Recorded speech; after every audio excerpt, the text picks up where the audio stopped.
تالت ابيسود في انتايتل شات. انا عمر واللي هناك ده رامي مسخسخ على نفسه بالضحك. معانا جيست هوست ضحى. ثانك يو فور جوينينج اس. ثانك يو يا جماعه. ضحى الاول ممكن تنتروديوس نفسك. هو از ضحى؟ ضحى بتعمل ايه؟ ضحى بتعمل ايه؟ ضحى اي جي سي اس اي انجلش تيتشر. اوكي. وجايه النهارده نسمع بتدرس ستوريز. انجليزي. وانت قلت ايه؟ مش مهم. هسمعها. هم هيسمعوا. جايه النهارده اول ستوريز ونسمع ستوريز انترستينج عشان نشير مع بعض. تحفه. لو انت اول مره تسمعنا احنا بنعمل ايه؟ احنا بنقرا ستوريز بنجيبها من سورسز كتير زي ريدت كايو كونفيشنز وحاجات تانية. بنحكي لكم قصه وبتعرفوا التكس بتاعتنا عنها، بتعرفوا صحابنا او الجاست هوست اللي احنا جايبينهم رايهم ايه. المره دي اكشلي معانا حاجه سبيشال. عاده انا ورامي اللي بنبقى جايبين الستوريز. النهارده ضحى كانت سوبر اكسايتد فجابت ستوري وهي جايه وعايز تقولها اول واحده. ما تكسرش فرحتي لو سمحت. فاكشلي لو عندكم ستوريز ابعتوا لنا عشان نقولها في الابيسودز اللي جايه. او يمكن تيجوا تصوروا معانا. احلى ستوري إيه؟ نحطه في الكيو يصور معانا. ماشي. احلى دي فكره ستوري. حلوه. بس دي فكره حلوه. تعالوا نسمع الستوري بتاعت ضحى. جبتيها منين؟ جبتها من كاري كونفيشنز. بصراحه مكان مليان دي احداث. ستوري ريسنت ولا حاجه قديمه؟ لا حاجه ريسنت. اوكي طيب انا متجوزه بقالي 4 سنين. جوزي شخصيه غريبه جدا. هو مع كل الناس حتى اهله شخص جاف ما عندوش مشاعر قوي. مش معناه انه مش بيحبهم، بس هو من النوع اللي مش بيعرف يقول كلام حلو او يقول لحد بحبك او وحشني. هو طريقته في التعبير عن مشاعره بتبقى دايما افعال. حد تعبان يجيب له دواء، حد وحشه يكلمه يخرج معاه. الا معايا انا من اول يوم جواز وهو دايما مرتبط بيا بشكل مش طبيعي. لازم يحضني وانا قاعده جنبه، لازم يحضني لما ارجع من الشغل، دايما جنبي في اي حته او اي مكان. حتى لما جاله سفريه اسبوع تبع شغله حجزني معاه عشان مش هيعرف ينام او انا مش جنبه. لازم يجيب لي معاه شوكولاته وهو مروح من الشغل. انا بعد كام شهر زهقت من الحوار ده. حسيت انه دايما لازق لي وعامل زي الاطفال. ما اعرفش ليه بس حسيته حنيته الزايده ومشاعره حاجه مقلله رجولته في نظري. فبدات ابين اني مش مرتاحه لده ومحتاجه مساحتي وابعد شويه بشويه. ولما يحضني وبالنسبه لي الدنيا كانت بتتحسن وبدات اتاقلم. انا ما اعرفش ده حصل ازاي او امتى، بس احنا بدانا نبعد تدريجيا كده لحد ما امبارح اكتشفت اننا ما نمناش على نفس السرير بقالنا اسبوعين. وبقارن بين شخصيته دلوقتي وشخصيته اول ما اتجوزنا ولقيتني مرعوبه. ازاي ما كانش يعرف ينام الا وانا جنبه، ودلوقتي بقاله اسبوعين نايم على الكنبه بحجه ان عنده شغل على اللابتوب. اصل بشوف فيلم، اصلي كنت تعبان فنمت فجاه. امبارح لقيته بيتفرج على فيلم فرحت اقعد جنبه. اول ما قربت منه قام خد الموبايل ودخل الحمام وفضل قاعد نص ساعه جوه. انا فاهمه ان جزء من المشكله وان اللي بداتها، بس هو يا ابيض يا اسود. انا كنت عايزاه ان الامور تبقى وسط. معرفش ازاي كبرت وبعدت المسافات بينا كده، وكل ما احاول ارجع الامور تاني بحسه مش مستجيب او مش حب. مش عارفه اعمل ايه. القصه دي لو كانت بدات ام اي ذا اسول كنا كلنا قلنا يعني كلنا قلنا، بس للاسف ما بداتش كده. هي الست بتسال اعمل ايه. تمام. هل هي ما يعني واخده بالها ان هي اللي غلطانه؟ هي غلطانه 100%. لا هي عارفه ان هي هو احنا مش محتاجين نقول راينا هنا. هي باين هي قالت هي لا تعالوا نقول راينا عشان تعالوا نقول راينا. انا شايفه ان هي بس في الاول عارف لما يكون واخد حاجه for granted، فهي كانت شايفه ان هو لما يعني كانت خلاص استحلت الموضوع او تعودت عليه فخلاص زهقت. بس خلي بالك برضه ان هي قالت لما هي قالت ان انا كنت بزقه. هي قالت الموضوع ده جنرال قوي. هي ما قالتش هي عملت ايه بالظبط. حاسس ان في ديتيلز قوي شي ليفت اوت اوف الستوري سابتها بره القصه عشان ما تبينش ان هي الشخص السيء. فاهماك، بس هي يعني هي تستاهل بصراحه. هو اكيد مش تستاهل. وانا انا فخوره بيه جدا ان هو ما طوعهاش او ان هو حاول يستجيب، لان هي بصراحه يعني نكره الجميل. وهي فاهمه برضه ان محدش هيروح. هي هيتحول من ان هو عايز يبقى معاه 24 ساعه الى ان هو مش عايز، ان هو بقى لهم اكيد ما راحش هناك مره واحده. اكيد مش في يوم وليله بالظبط. اكيد هي كانت يعني بتضايقه كتير او حاجه مش عارفه. بس بجد يعني البوست ده كان الناس كلها بتشتمها، which is انا شايفه ان عندهم حق، لانه في ناس تانية جوازاتهم بيبقوا يعني صعبين وهارش عليهم ويتمنوا ان هم يعني يعملوا حاجه من دي. صح. فانا شايفه ان الجوز اللي عمله ده بصراحه احسن حاجه بصراحه. اجري اكشلي. انا جوزها صعبان عليا قوي. بس في حاجه هو في الاول خالص هي شي منشن ان هو مش بيكوميونيكيت مشاعره قوي. وان هو في الاخر بقى بيبعد عنها. حاسس ان الحل الصح كان ان هو يروح يتكلم معاها. بس هو اصلا مش بيعرف يتكلم، ما دي الفكره. that's why هو بيعبرها عن حبه ليها بالافعال. بس دي غلطه يعني، مش طبيعي انت لما تبقى متضايق فهتكتم على نفسي وبعد كده في الاخر هتلاقي بقى ينفجر في وشها اللي هو انت 1 2 3 4 5 6 7. فاهم قصدي؟ فاهمك. فحاسس ان هو كان المفروض يتكلم، وكده كده لازم يكون في كوميونيكيشن عشان الدنيا تمشي يعني. بالظبط. ما ينفعش كل حاجه تبقى بالافعال. بالظبط. ايه رايك يا عمر؟ انا الراجل فعلا زي ما قلت صعبان عليا قوي، وهي خدت بالها متاخر قوي. يعني بعد ما وصل لمرحله انه خلاص مش مستحمل يشوفها خدت بالها ايه ده، هو اتغير ما هو بيتغير بقاله كتير عشان هي عايزه حاجه وسط، فاهم؟ بس كان يعني في الوسط. لا بس ده ما كانش وسط ده كتير برضو، بس يعني هي كان ممكن تتكلم يعني، فاهم؟ مش اللي هي تعمل هي تاخد اكشن يعني، مش نهايه تزقه كده بالظبط يعني. كان ممكن تتكلم معاه تقول له يعني في الوسط يعني. اي اجري. فماشي لو هنعتبر ان دي في السيريز بتاعت ام اي ذا اسهول she is an asshole definitely. بس اخر حاجه في القصه كانت بتقول اعمل ايه. انت شايف يا رومي ايه اللي هي ممكن تعمله عشان تصلح الريليشن شيب دي؟ ايه اللي ممكن يتعمل في حاجه زي كده؟ انا شايف بصراحه ان الكوميونيكيشن هو اللي بيحل كل حاجه. ان والله يقعدوا مع بعض وهي تقول اللي هو انا غلطت في 1 2 3 وانا عايز اصلح الموضوع، واللي هو تعالى بقى نتكلم نشوف انت ايه اللي مضايقك وانا ايه اللي مضايقني، وهكذا نقعد نتكلم مع بعض. مش انا وانت يعني يا عمر. بصص لي بصه حب قوي. بص والله يعني. انا عندي سؤال، انت ليه مش عايز انا وانت نقعد نتكلم؟ يعني انت ليه ضد الموضوع؟ يلا نقعد انا وانت نتكلم.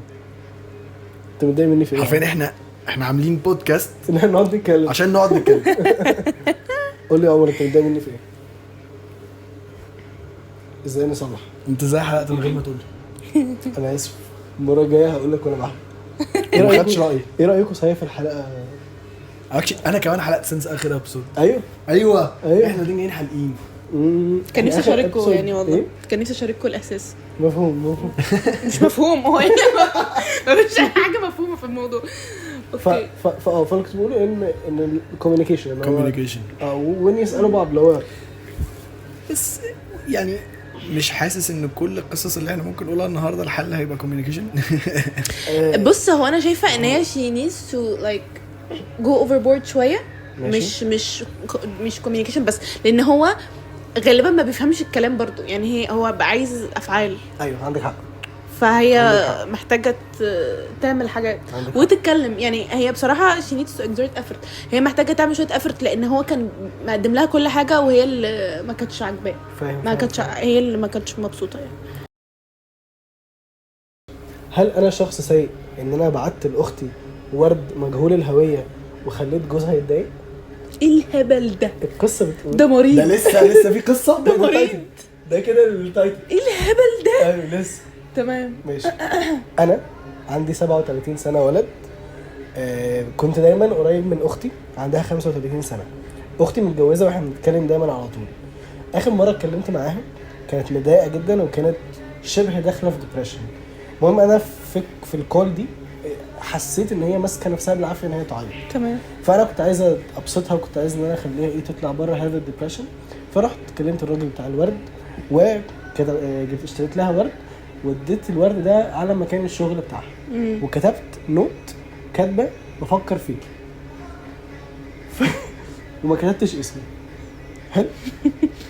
بعديها بكام ساعه المحل الورد كلمني وبيقول ان في راجل بيكلمهم نون ستوب 24 ساعه، بيتصل بيهم وبيزعق لهم ان هو بيطلب اسم الشخص اللي بعت لمراته الورد.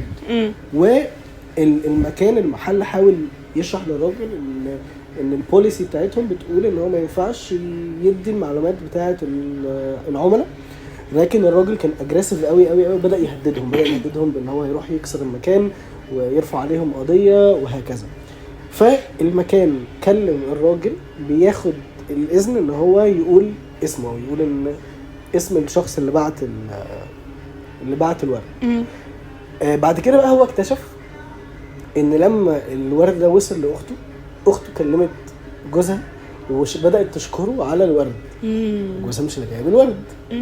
فجوزها افتكر ان هي بتخونه وان هي على علاقه مع راجل تاني. يا نهار اسود. فبداوا هما الاثنين يتخانقوا مع بعض، اختي وجوزها، وكانوا هيتطلقوا، كانوا شبه ان هما قريبين قوي من ان هما يتطلقوا. فانا بدات اسال الناس عشان انا مش عارف ايه اللي بيحصل. وحاجه مهمه قوي، اتخضيت ان اختي دخلت في ديبريشن اكتر من اللي هي كانت فيه.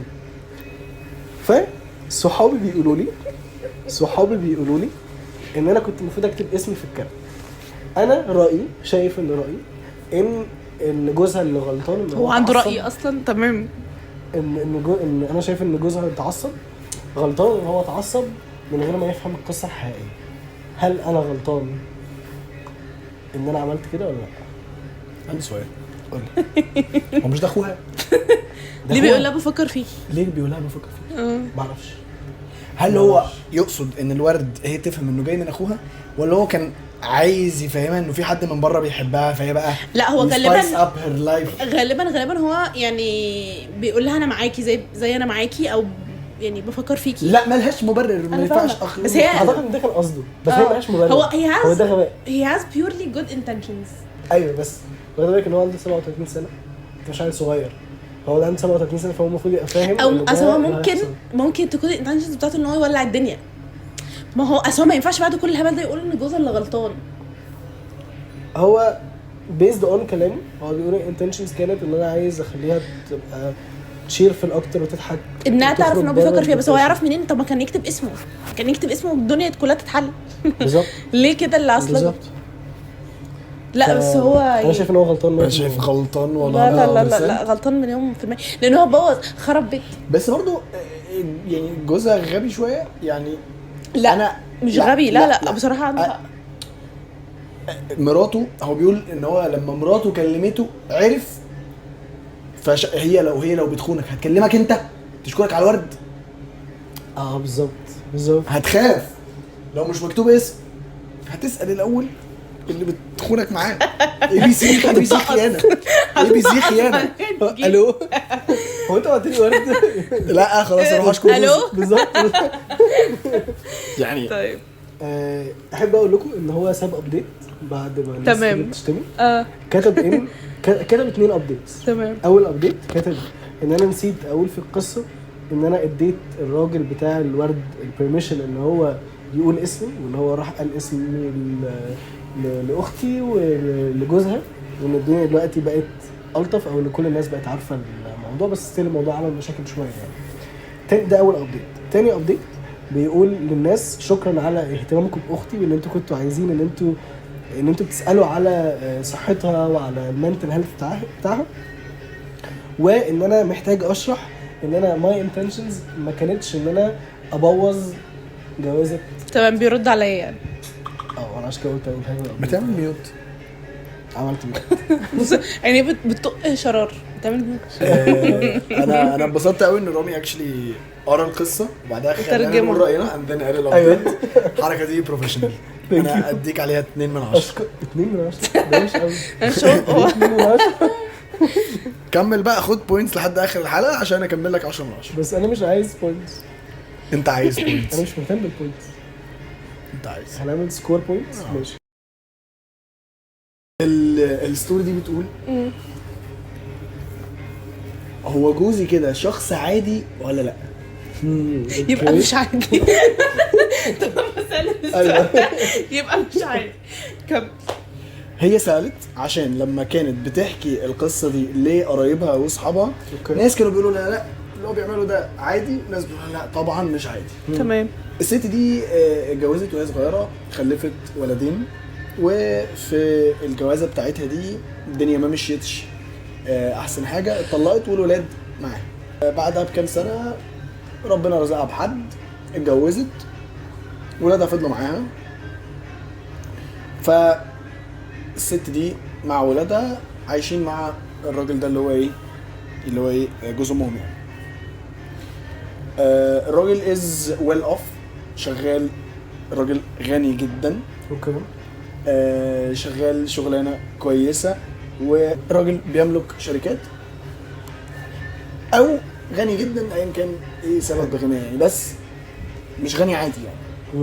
هم برضو مش عايشين في مكان رهيب يعني، عادي عايشين في شقه عادي. المهم ابو الولاد البيولوجيكال فادر بيصرف عليهم في التعليم والحاجات الايه اللي هي الاساسيه قوي يعني. بالنسبه للاكل والشرب اللي جوه البيت جوز امهم هو اللي بيدفع. تمام. بس لو الولاد وامهم وجوز امهم خرجوا راحوا مطعم، جوز الام بيدفع حسابه وحساب الام، والام بتدفع حساب ولادها. ما بيدفعش. لا دي دي اللي اما بيخرجوا يروحوا يسافروا بياخد اوضه ليه هو ومراته واوضه للولاد. لا بيدفع لا اوضته هو ومراته وهي بتدفع الاوضه الثانيه. وما بيدفعش اوضه الولاد. هز مراته عمرها ما كلمته في الموضوع ده بشكل دايركت. اولا لانه مش بخيل خالص عليها.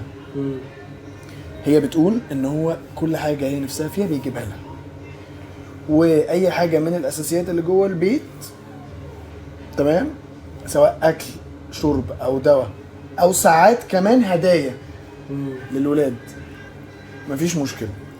بس هو عنده اللقطه بتاعت when it comes to entertainment and اللي هو فسحه خروجه في مطعم كده، لا دي بره دول مش ولادي، مش للدرجات دي. تمام. فهي بتقول هو اللي هو بيعمله ده عادي، هو الموضوع ده يستاهل ان انا اكلمه فيه. هي خايفه ان لما تكلمه فيه الموضوع يبقى اسوأ. فاهم؟ فهل الموضوع يستاهل؟ هل هو شخص عادي ولا لا؟ انا هقول رايي اخر حاجه نمشي كده. ماشي تمام. قول يا رامي.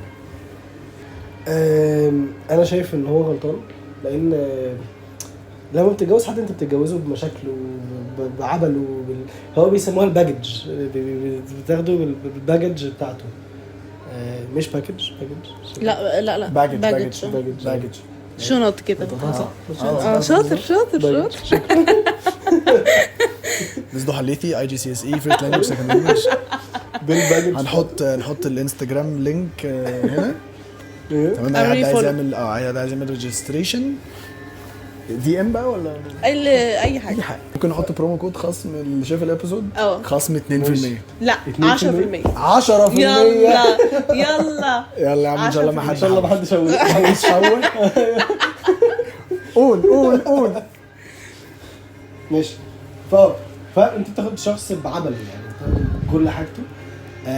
وخلي بالك ان هو طالما هي قالت ان هو غالي قوي قوي قوي، هو اكيد مش بيروح ريزورت ولا اوتيل رخيص، هو اكيد بيروح اوتيل بفلوسه في اوتيل غالي.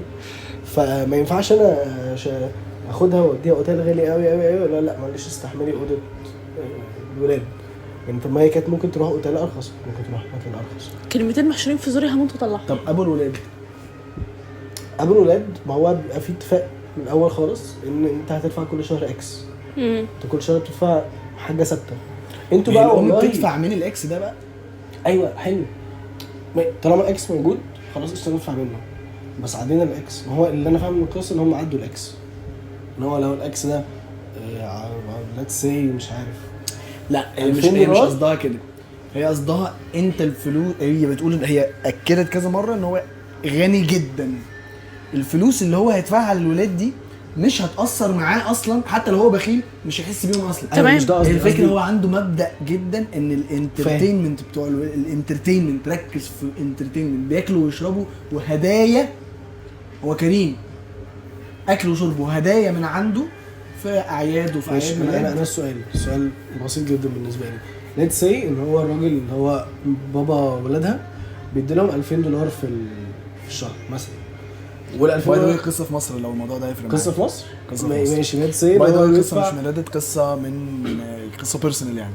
اوكي ليتس سي ان هو بيدفع 20,000 جنيه في الشهر، وال20,000 جنيه دول خلصوا. فهل بعد كده هي المفروض تدفع؟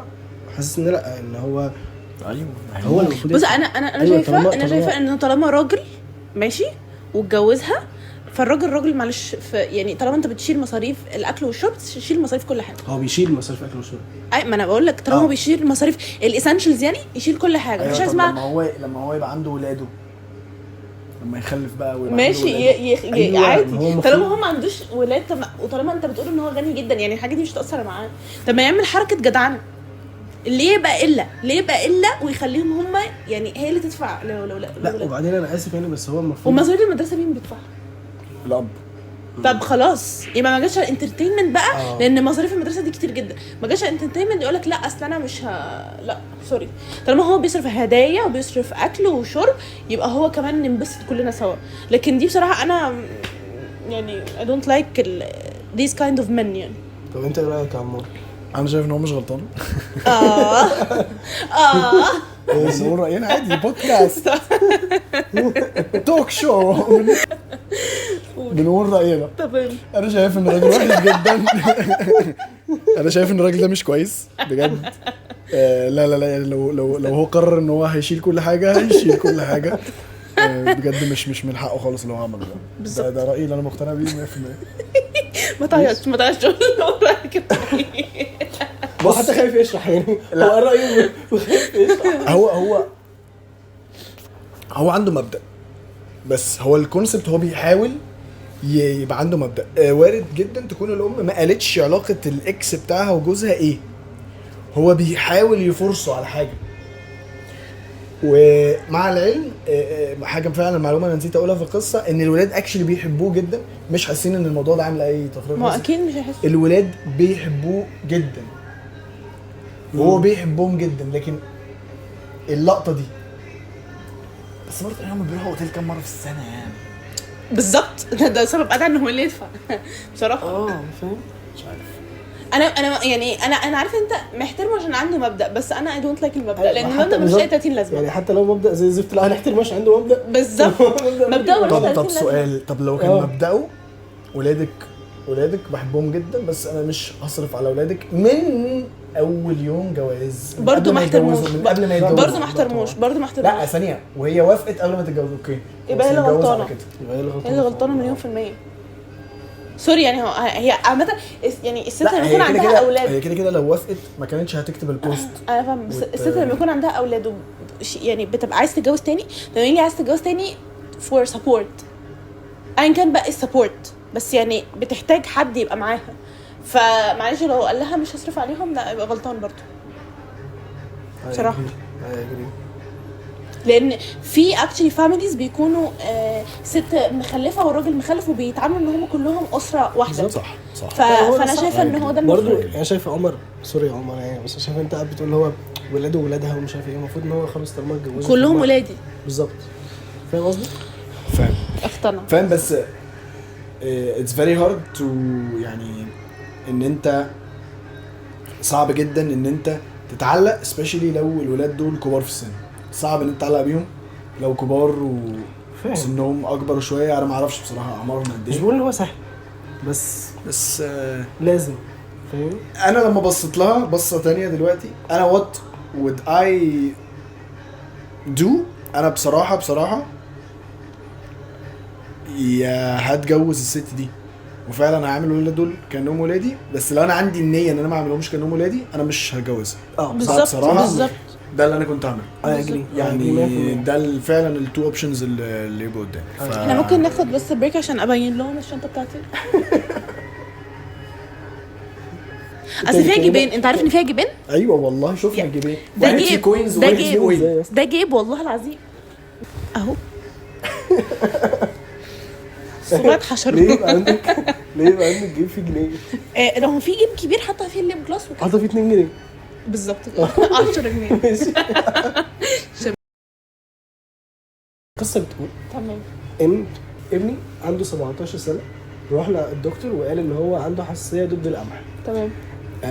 من بعد ما اكتشفنا المشكله دي قعدت انا وهو دخلنا على ريسيرش مود، فتحنا اللابتوبس انا وابني وبدانا نعمل ريسيرش على ايه هو الجلوتين فري ميلز، وان ازاي اطبخ حاجات ما فيهاش قوي قمح، وايه الالترناتيفز للقمح وهكذا. وفعلا بدات اروح سعودي واروح كل ما محمود الفار ولا محمد الفار مش عارف اسمه ايه، محمود الفار، وندور على حاجات الترناتيفز، ندور حاجات كتيره لحد ما بدانا نتست، بدانا ان احنا فعلا نقعد في البيت نعمل حاجات alternatives ونتعب كتير قوي، وهو يجرب ياكل ويشوف لو بطنه توجعه ولا لا، لو هيحصل رياكشن ولا لا، هكذا.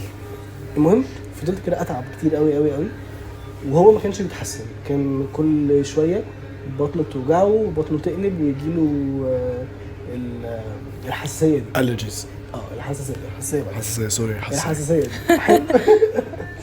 لحد ما اكتشفت ان هو بيروح لصاحبه كل يوم او يومين وبيطلبوا ماكدونالدز وبياكلوا اكل مليان قمح يا ابني ومليان جلوتين. واكتشفت ان هو في المدرسه برضو بياكل حاجات مليانه قمح. تمام. رحت انا كلمت المدرسه وقلت لها، قلت للمدرسه ان الدكتور قايل ان هو دلوقتي في ميديوم ريسك، ان هو ممكن الموضوع يبقى خطير قوي قوي قوي، ان هو ممكن يضطر يعمل عمليه والموضوع ممكن يوقف له التنفس، حساسيه تكبر قوي. فان المدرسه تمنع ان هو ياكل حاجه فيها قمح. المدرسه ردت عليه قالت له والله احنا بنوفر في الاكل بتاعنا حاجات ما فيهاش قمح، فان ابن حضرتك بيقرر ان هو ياكل حاجه ليها قمح دي مشكلته بالظبط. هو المفروض ان هو كبير ان هو يختار حاجه ما فيهاش بس قمح، هو مش هينفع يمسكوه يعني، مش هينفع واحنا مش هنعرف نمسكه. المهم فضلت احاول معاه واقول له يا ابني هتعيا هكذا، لحد ما جينا في مره واحنا بناكل احنا كلنا وباي ذا واي احنا مش عيله غنيه قوي، وان احنا نعمل الالترناتيفز دي خلت سعر الوجبه الدبل. حاجات بقت اغلى بكتير قوي قوي قوي قوي قوي، لحد ما في مره لقيته ان هو جه اتغدينا كلنا مع بعض كعيله، لقيت ان هو مخبي اكل تحت الترابيزه وقاعد بياكله عشان مش حابب الاكل الالترناتيفز، هو بيتعب. فانا اخدت قرار ان انا مش هعمل حاجات الترناتيفز وهطبخ اكل عادي وهو يتفرق. هل انا غلطانه ولا لا؟ قول يا عمر. قصة محيرة جدا عامة. انا مش عارف. وبرضه هي مش بتقول عارف. ان انا مش عايزه ابقى ان كيرنج وانا خايفه ان انا ابقى وحشه، بس انا تعبت. بس انا هقول لك على حاجه، كل اللي عليا. انا فاهمه ان هي عملت كل اللي عليها، بس في الاول وفي الاخر برضه هي امه، فما ينفعش تسيبه لانه ممكن يموت. يعني ممكن يموت متهيألي. بس تفهم ان هي كلمت صحابه، كلمته هو. انا فاهمه انها عملت افورت، بس يعني برضه ما ينفعش يعني، لا حرام تسيبه. فانت شايفه ان هي غلطانه؟ يعني لا مش شايفه انها غلطانه خالص، هو غلطان مليون في المية، بس انا شايفه انها محتاجه تعدل الريسيبيز او محتاجه تعدل الموضوع بحيث ان هو يعجب. ما هو لا هي اوريدي. لا معلش، اصل في حاجات كتير قوي جلوتين فري حلوه. مين قالك يعني ده اسامبشن احنا حاطينه ان هو من حاجات الجلوتين فري اللي هي بتعملها وحشه؟ ما هي بتاكلها، هي بتاكلها وجوزها، وخلي بالك ما هي دافعه فيها فلوس كتير اكيد جوزها بياكلها واخوه بياكل، يعني كل العيله بتاكلها ما عدا هو. كل العيله. طب ممكن يكون عايز لا ممكن يكون عايز يبقى طبيعي يا جماعه برضه، معلش you never know ايه اللي ممكن، عشان ده طفل ممكن يكون حاسس انه عايز يبقى طبيعي زي الناس اللي حواليه. اشمعنى هم بياكلوا؟ اشمعنى هم بياكلوا هو لا؟ هم انتوا بتاكل معاه، ما هو عيلته مش انف. هي اصلا بتقول ان انا الافريج ميل كانت $15 to $18، دلوقتي الافريج ميل بقت $26. كتير. فالافريج ميل برايس عالي قوي قوي قوي. ياكلوا بره بقى. ما هي بتقول ما هي برضه لما بيطلب بره بيطلب ماكدونالدز. هي بتقول ان انا كنت بطلب له حاجات في حته لسه اقولها، ان هم كمان لما كانوا بيخرجوا كعيله كانوا بيخرجوا في اماكن جلوتين فري عشان الست عملت افرت رهيب. فهم حتى في خروجاتهم بقوا بيرستريكت هم هيخرجوا فين، وكل ده هو يخرج مع صحابه وياكل ماكدونالدز وياكل الشاب ده تقطع عنه الفلوس الاول. ايه؟ تقطع عنه الفلوس قبل الاكل. الفلوس لا عمر، البيرنتنج التوكسيك ده لا مش هيشتغل. بس بقيت توكسيك بيرنت وانت قاعد. ما هو انا مش هديله فلوس مش هيعرف. بقيت توكسيك. ايه؟ لو انا ما اديتوش فلوس مش هيعرف لا عادي، ده ممكن يتصرف. ده طفل عنده 17 سنه زي ما بنقول. هياكل منين؟ اللي عايز قول له يس، اللي عايز يعمل حاجه بيعملها بالظبط. لازم ده ممكن توصل لمرحله انه يسرق، انت مش فاهم هو ممكن يروح فين. فلا يعني ده مش حل. ده مش حل خالص. هيجيب فلوس فاهم. المهاوده تنفع، بعدين بكره يكبر ويشتغل ويجيب يعني. ما هو مش هيكبر كده، هيموت. سو قعد 17 سنه يا جماعه، ممكن يعمر 17 كمان. وارد. باي ذا واي الحاجات دي ممكن تيجي فلوس تظهر فجاه. انت مش لازم تبقى من الاول خالص على الجلوتين فري. ممكن وانت 17 سنه بقيت كده. صح. بس انا شايفه الست دي بتستاهل جلوتين عندي جلوتين الرجي مش جلوتين فري. مش مشكله، انا عامه ما ركزتش. ايوه عشان الناس تسف علينا في الكومنتس. تمام. طب ما تيجي نقول الفاينل فيردكت. الست دي ايه؟ هي غلطانه ولا مش غلطانه؟ هي مش غلطانه، نص غلطانه. انا شايف ان هي غلطانه. او يعني نص غلطانه فعلا. نص غلطانه. محتاجه ما تفقدش الامل قوي كده، ولازم تفهم ان العند مش هو الحل. فاهم. بس هناخد بريك ونرجع لكم باخر ستوري. عمر عمل نيو لوك. اللابتوب راح والجاكيت راح. هل انا شخص سيء عشان رجعت في كلامي بعد ما عزمت 25 فرد من عيلتي لفرحي اللي كمان 6 أسابيع؟ شاطر. ثانية معلش، انا فهمت التايتل صح. هو عزم 25 واحد ورجع في كلامه مع 25. قبلها ب6 شهور. هو عزم اكتر بكتير. عزم كتير وفي 25 فرد من عيلته قبلها ب6 أسابيع. طيب القصة بتقول ان انا اولا هو مش قايل هو ولد ولا بنت، غالبا راجل. الحركات دي متطلعش غير من راجل. ماشي. هو او هي البصة دي على فكرة ماشي بيقولوا ان هم بقالهم سنين او 2-3 بيجهزوا للفرح. تمام. وقايلين للعيله كلها الثيم بتاع الفرح. هم كانوا عايزين يعملوا هالوين ثيم. اوكي. حتى مش في الهالوين، فيري ويت. مش في الهالوين، بس هم عايزين يعملوا هالوين ثيم. اوكي. كل العيله عارفه بالموضوع ده والناس كلها عارفه. المهم حجزوا القاعه وحجزوا الارتست اللي هيعمل الديزاين وحجزوا كل حاجه. بعديها خلاص وبعتوا الانفيتيشن. بعديها مامتها وجدتها، احنا ناقصين هي بنت، مامتها وجدتها، سوري يا ضحى، مامتها وجدتها. انا ما فهمتش لسه هو قال ايه. هي اسيوم انها بنت فبيقول لك سوري. عشان انت قلت ان هو ولد. تمام اوكي ماشي. راجل والله. مامتها وجدتها اعترضوا وقالوا ان ده هيبقى فرح زي الزفت وان انت لازم تغيريه. تمام. فالمهم هي قالت لهم ان انا مش هغير الفرح، وانا بقول لكم بقالي سنين ان انا هعمل الثيم بتاعي كده، وكنت ممكن تعترضوا من قبل ما احجز المكان والقاعه وقبل ما احجز مع الناس اللي هتيجي ومع الارتست ومع مش عارف ايه. ف اتس تو ليت، خلاص الوقت عدى ان انتوا تعترضوا فانتوا هتيجوا. المهم فضلوا يعترضوا ويتخانقوا معاها لحد ما في الاخر راحت قالت لهم خلاص ولا انت هتيجي الفرح ولا انت هتيجي الفرح ولا مامتها هتيجي الفرح ولا جدتها هتيجي الفرح. وبعديها افراد عيلتها حاولوا يتدخلوا عشان يقولوا لها ان هي تغير الفرح او يقولوا لها ان هي ايه تصلح الموضوع. فكل ما حد يتدخل تروح تقول له انت كمان مش هتيجي الفرح، لحد ما 25 فرد طردتهم من الفرح. ده حرفيا الحكم في الكوره لما حد يكلمه ان هو ادى انذار لصاحبه، طب انت كمان تاخد انذار. وحاجه مهمه عملت QR كودز جديده وعزمتها للناس، بعت QR كودز لكل الانفيتيشن ليست وحطت سكيورتي جارد على الفينيو يتشيك QR كود عشان عيلتها ما تدخلش. هي بصراحه 25 فرد ما يدخلوش. بصراحه انا مش معترضه. بس الحركات دي تيجي من راجل بذمتك. ماشي تيجي من ست، بس انا مش معترضه. انا شايفه ان هي مش معترضه عندها حق. انا بس هقول لك على حاجه، انا شايفه ان هي طالبه قايله ثيم من بدري. اصل انا مش هعمل فرح هالوين، انا مش هعمل هالوين فعادي فاي حد. اصل ده يومي. قولي رايك تاني. خلي بالك هي بقى لها 3 سنين قايله لاهلها. تمام 3 سنين قايله لاهلها. ده يومي. هم كانوا فاكرين هتغير رايها في الاخر يعني ان شاء الله ربنا هيهديها. بالظبط. قالوا بعد ما حجزت وبعد ما دفعت الديبوزيت وبعد ما خلاص فاهم. بصراحه ده يومها، هي من حقها تعمل اللي هي عايزاه. انا ما بعملش كده. انت شايف ايه يا عمور؟ لا دي شرانيه. مش شرانيه، دي شرانيه. مخي مش قادر يستوعب. يعني انا بالنسبه لي اقصى شر انا هعمله هو ان انا اسيبهم يجوا وافاجئهم بس هم كده مش هيجوا. لا هم ممكن ينكدوا عليك، انت مش فاهم يعني. لا ده يومها بصراحه هتعمل اللي هي عايزاه. حتى سكيورتي عشان ما يدخلوش عشان ما ينكدوش عليهم. لا حركه السكيورتي دي اوفر كيل.